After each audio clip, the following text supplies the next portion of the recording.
I'd like to welcome everybody here to class this evening.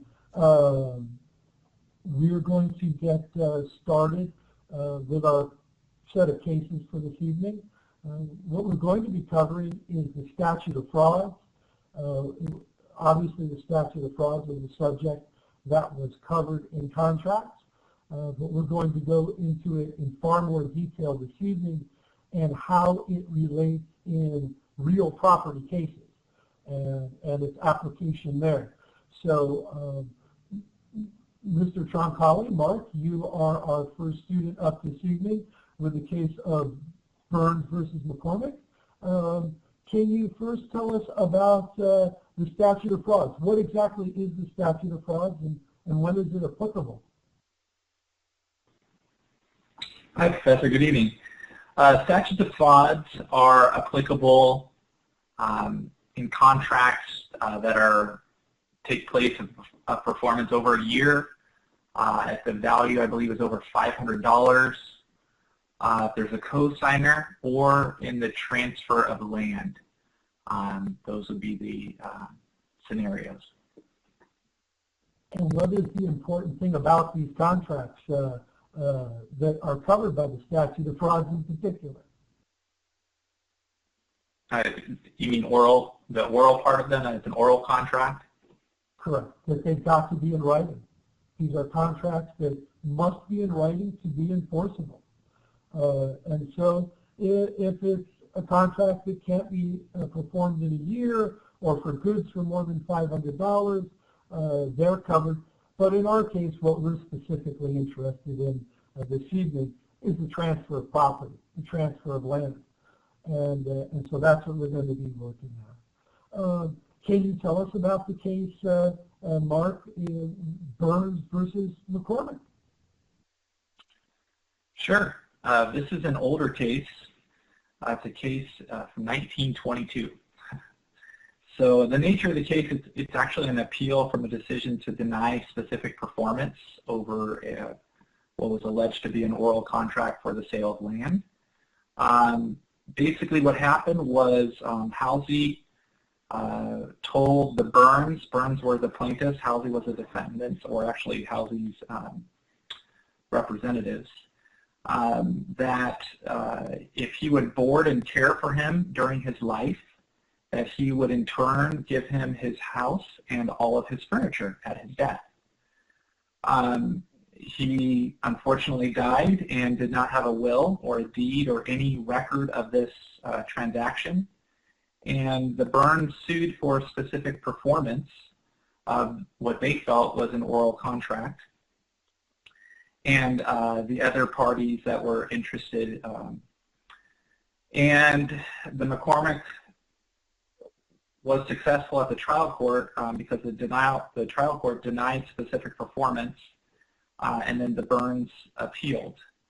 And basically the issue of the case circulates around our acts of part performance solely and unequivocally referable to a contract for the sale of land.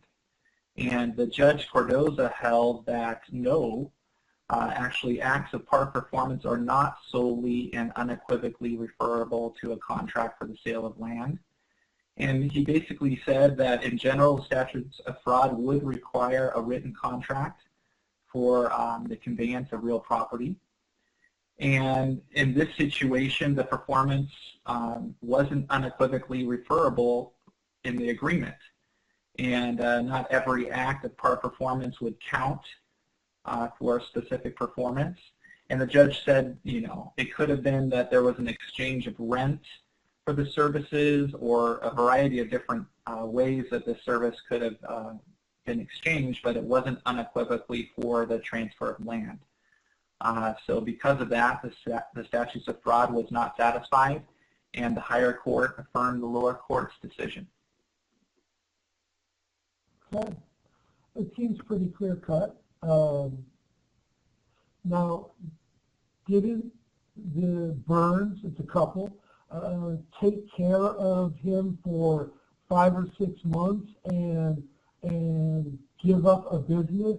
Don't they? Doesn't that show that there's a contract?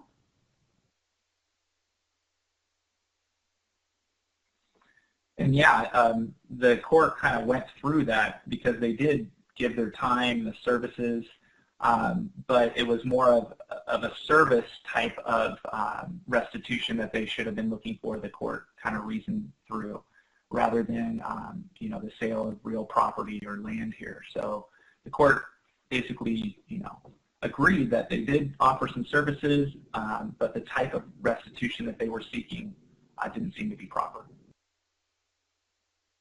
Yeah, it seems like what they're going to get here is compensated for their services rendered, whether that's, as the judge talked about, housekeeping or any other types of services they provided. Well, what about the business that they gave up? Do you actually, I know I was probably one of the few people, do you know what a draying business is? I'm sorry, I don't, Professor. What is it? Oh, okay. Elizabeth. A draying business is actually a truck driving business. It's a truck without sides on it that I looked this up, and it's especially good for extremely heavy loads. So he was basically a truck driver. Yeah, he gave up his truck driving business in order to take care of this older gentleman. But again, the courts have said what he's going to be able to get here is restitution damages. And you focused in on the key word, this unequivocal nature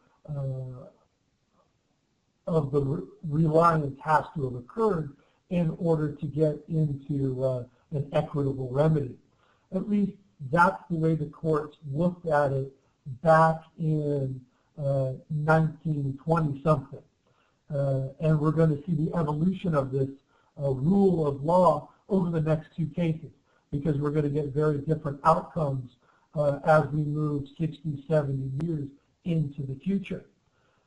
Any other questions or comments about the case? Elizabeth? Yeah, Professor, actually, I thought it was really interesting. You know, seeing that this case was from 1922, some of the, and forgive me if this seems harsh, sexist language of the time, and the notes go on to talk about that more extensively, and the difference in real property as it was seen by men and women. But I thought it was very interesting how, in this case, the famous Cardozo calls the woman the housekeeper and refers to her services for exchange as housekeeping, but the man he refers to as buying the house. And it's interesting how that has unfolded over time and changed, thank goodness. But I thought that was really stuck out in the case. Yeah, it was interesting language, wasn't it? I saw it as well, and then I noticed it was brought up in the notes, so yeah.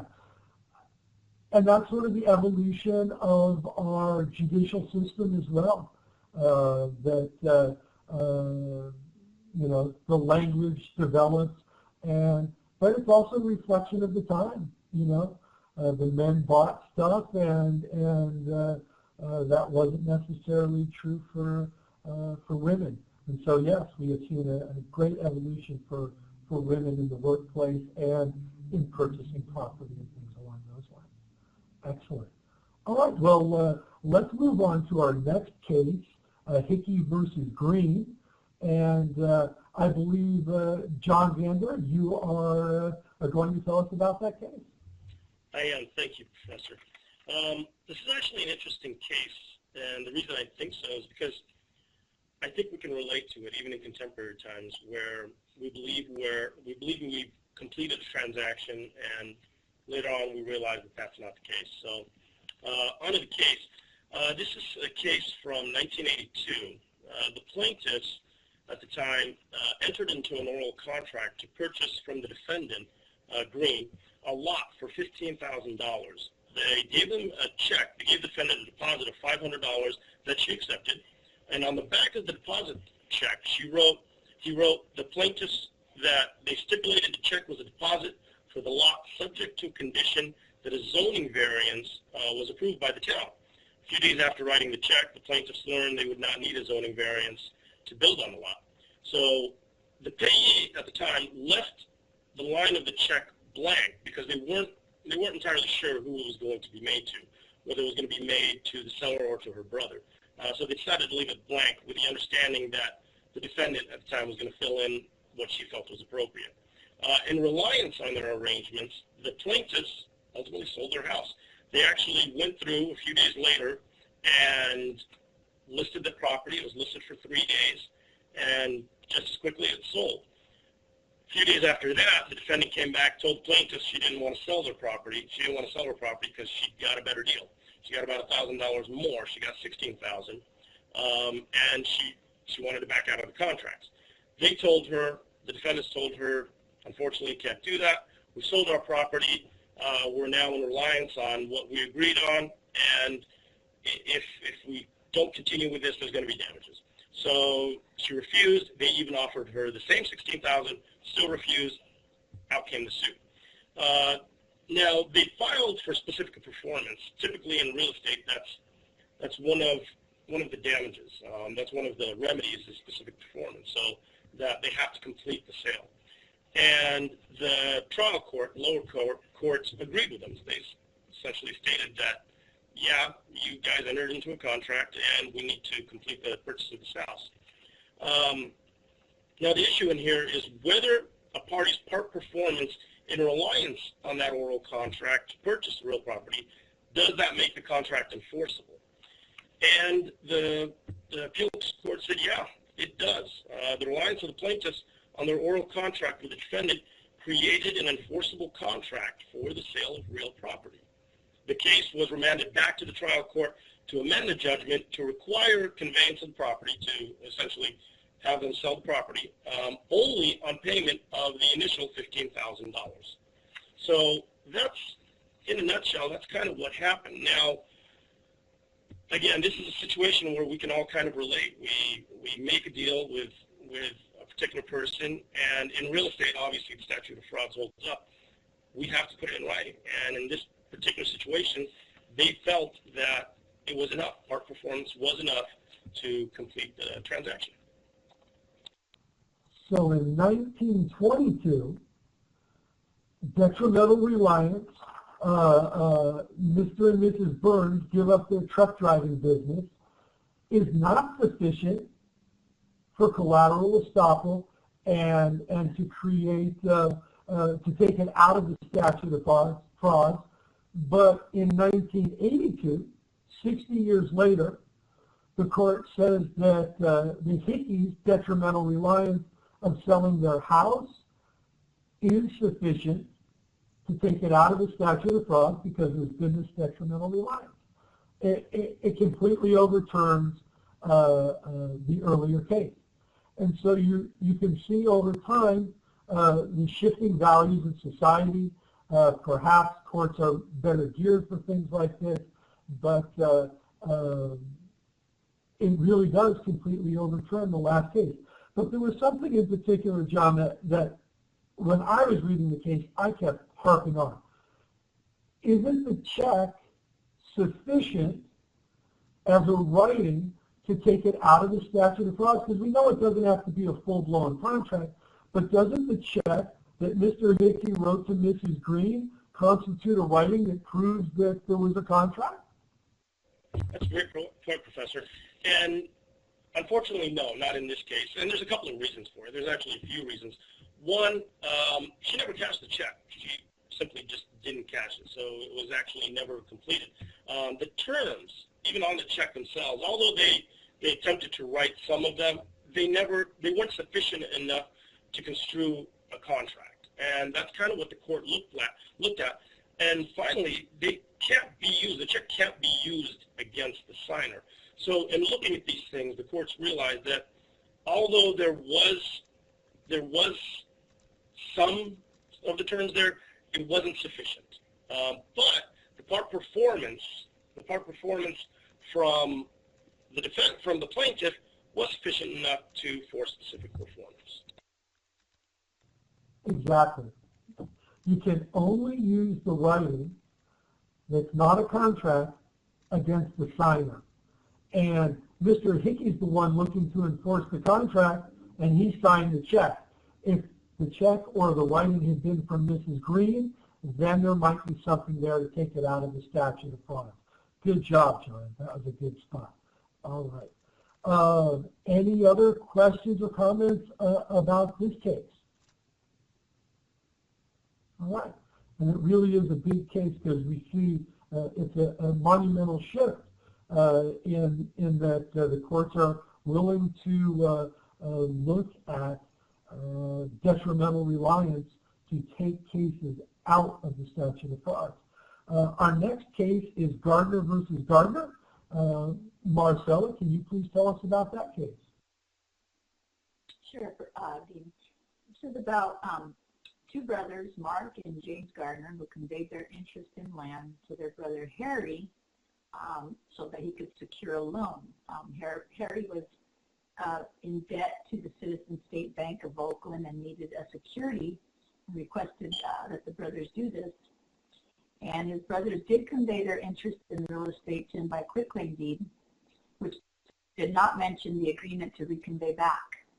However, even after the loan was denied, he did not reconvey Mark and James' interest back to them. And they basically had to file an action to compel the reconveyance. So the issue is when a party partially performs under an oral agreement, will the statute of frauds bar the introduction of evidence of an oral contract? And the rule is when a party partially performs under an oral agreement, the statute of frauds will not be a valid defense. Oral evidence may be used to establish the agreement. And the court held no. A party who partially performs under an oral agreement may escape the impact of the statute of frauds and introduce evidence of the oral agreement. And here we know the brothers did perform. They conveyed their interest in the farmland to their brother Harry.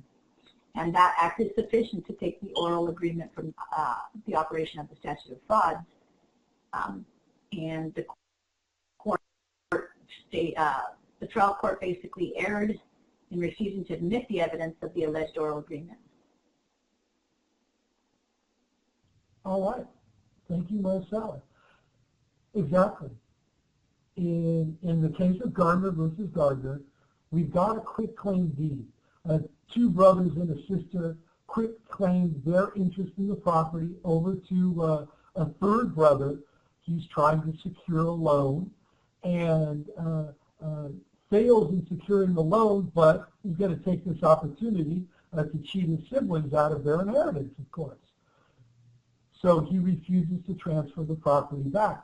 But because the quitclaim transfer is in writing, any oral modification, any oral agreement relating to that is admissible under the parole evidence rule. We've got some type of writing. We know there was the contract for the sale of property, so we're going to allow in any other type of oral evidence that's reasonable that explains the contract out further.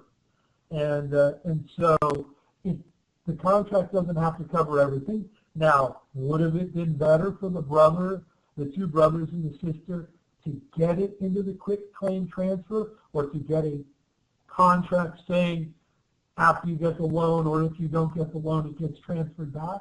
Of course. It may have avoided the whole lawsuit, but contracts aren't perfect. They don't have everything in them every time. And so under the parole evidence rule, we can bring in the oral modification that better tells us about what was intended with this quitclaim transfer of property. All right. Any questions, comments, or concerns relating to any of our cases dealing with the statute of frauds and the transfer of property? Yes, Elizabeth. I actually have a question. When you look at the three cases, and I know that you've sort of explained over time how the law has changed and grown so that the detrimental reliance and the par performance, the Green case basically overrode and overturned the Burns case. I'm wondering, is there any reason to it? In the Burns case, Mr. Halsey died, and there was no way for him to say, yeah, I made this agreement. But in the Green case, Green basically admitted that she did make this agreement, as well as the Gardner case.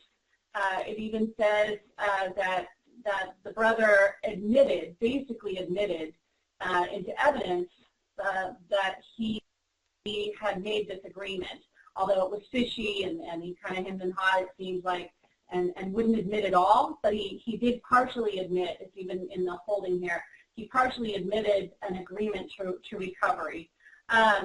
So I'm wondering how much of that plays a role in this, if at all, in the way the law has changed or the way the cases came out.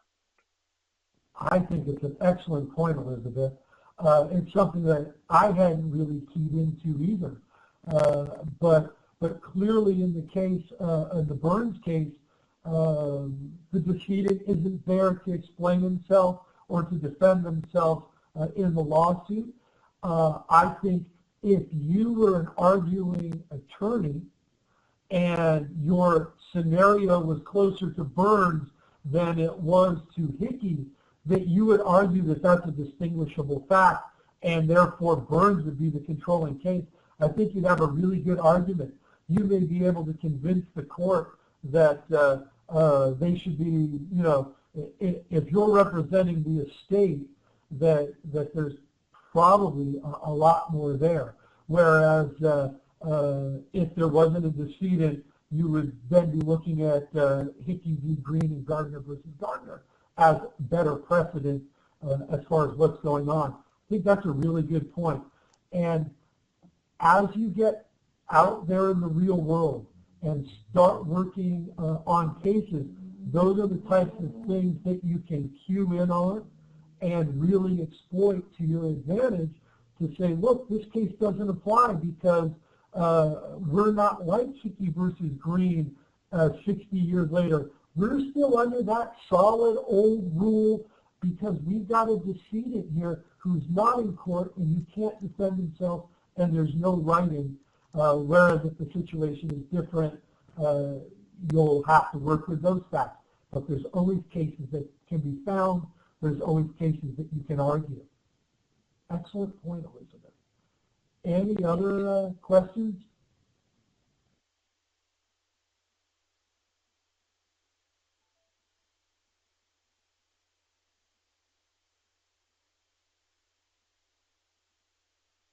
Professor, we can't hear.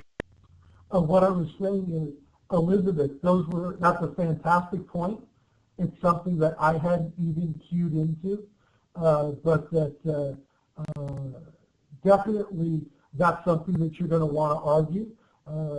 That if you were out there in the real world and had a case where you had a decedent and they're not there to defend themselves to say, yes, I made this agreement, no, I didn't make this agreement, that you would argue we're distinguishable from Hickey versus Green. We're like this solid old case of Burns that, you know, you shouldn't apply equitable estoppel. You shouldn't be looking at detrimental reliance. It's not in writing. The party is deceased and they're not here to defend themselves, and so therefore the transfer doesn't occur if you were representing an estate.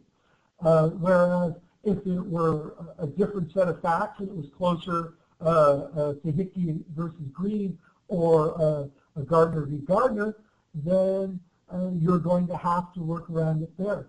But really, it's an excellent point, Elizabeth, something that I hadn't even cued into. And, you know, there's always cases out there. There's always cases that you can use to distinguish your set of facts when you're representing a client from the defendant or plaintiff's argument. And so if you can cue into things like Elizabeth just pointed out, you're always going to be able to distinguish cases. whether it's on the facts, how they're getting applied. The more research you do, the better you are at spotting things like that. You're going to be able to use that throughout your career. So good job, Elizabeth. Excellent. Any other questions, comments, or concerns? All right. We're now going to move on to misrepresentation and fraudulent non-disclosure. They did not tell what he knew about the poor structure of the roof. Mrs. Davis specifically asked about watermarks on the ceiling, but Johnson told her that they were not watermarks and that the roof was in good working order. After the Davises paid a deposit to Johnson for the house, a rainstorm occurred, and Mrs. Davis entered the house to find water gushing in from the windows and ceiling. The Davises brought suit alleging breach of contract and fraudulent misrepresentation.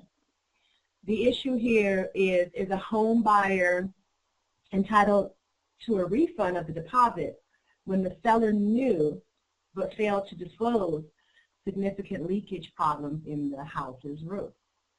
And the rule was where a seller of property knows a fact materially affecting the value or the desirability of the property that are not observable or known to the buyer, the seller has the duty to disclose these things to the buyer. And so the court held that the seller of the house was liable for failing to disclose material problems with the structure of the house that he was aware of. And that's it.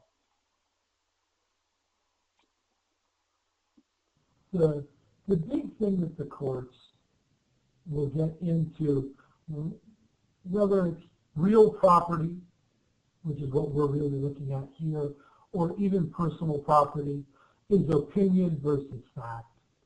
And so sales people, along with the help of their attorneys, can really craft something that sounds like fact that's just opinion. The greatest show on earth for Ringling Brothers and Barnum and Bailey.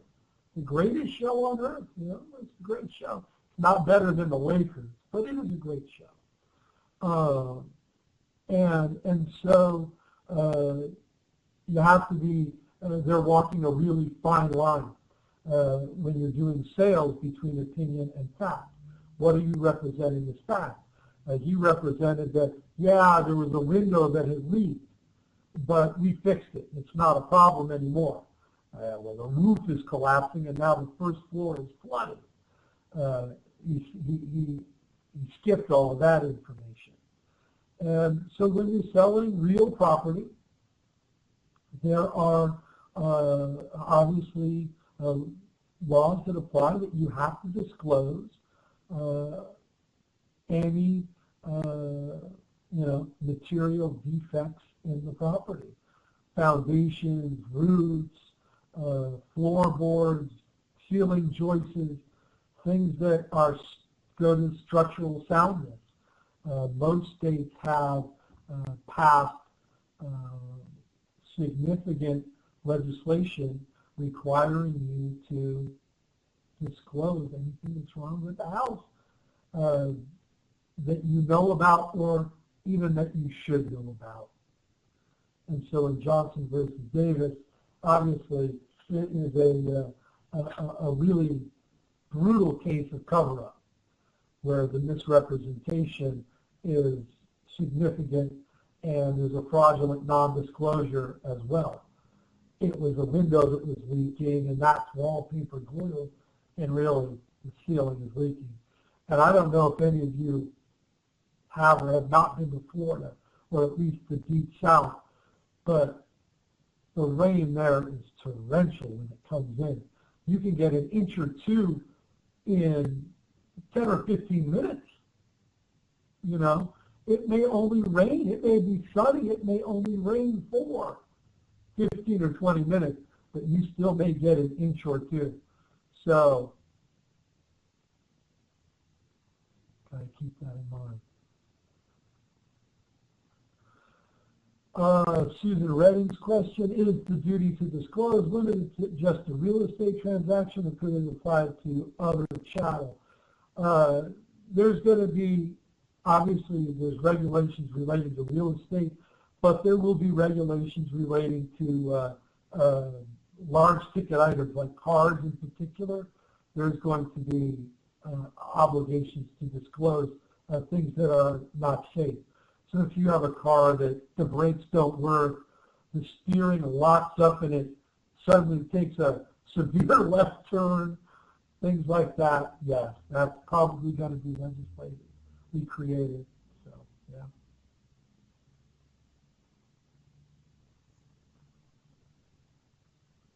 All right. Any other questions, comments, concerns about any of our 4 cases this evening? Susan? Thank you, Gene. I've sold like 5 homes, probably not as many as Maricela, but I've sold 5 homes, and I've always wondered if there's a time limit, like a practical time limit to when this disclosure no longer applies. Not to say that I've ever sold a home that I thought had an issue, but is there a time limit to being held liable for that type of stuff? I have no idea. None. You know, statute of limitations are tripped a number of different ways. There's date of discovery, date of injury, date, you know, there's all kinds of possibilities. A date from the sale of the goods or sale of the real estate. There's all kinds of possibilities that can trigger the statute of limitations and get it running. I worked as an attorney when I was a young attorney right out of law school doing attorney malpractice defense, or as I like to say, the sharks defending the sharks. And the statute of limitations for attorneys is very short and very tight. And obviously it was written that way by attorneys to protect themselves, and supported by judges because they're attorneys to protect their colleagues. And so, you know, I can tell you a bunch about attorney malpractice statute of limitations, you know, which is a year from the date of the termination of the attorney-client relationship, the year from the date that you were on notice of the malpractice, you know, all kinds of ways that it can trip far before the lawsuit being lost. And so that is going to be true with real property and chattels as well. I don't know enough about that to give you a really good answer. And I'm sure that with a day or two of legal research, you'd be able to find a pretty decent answer relating to 1 or 2 subjects. But that's what legal research is about.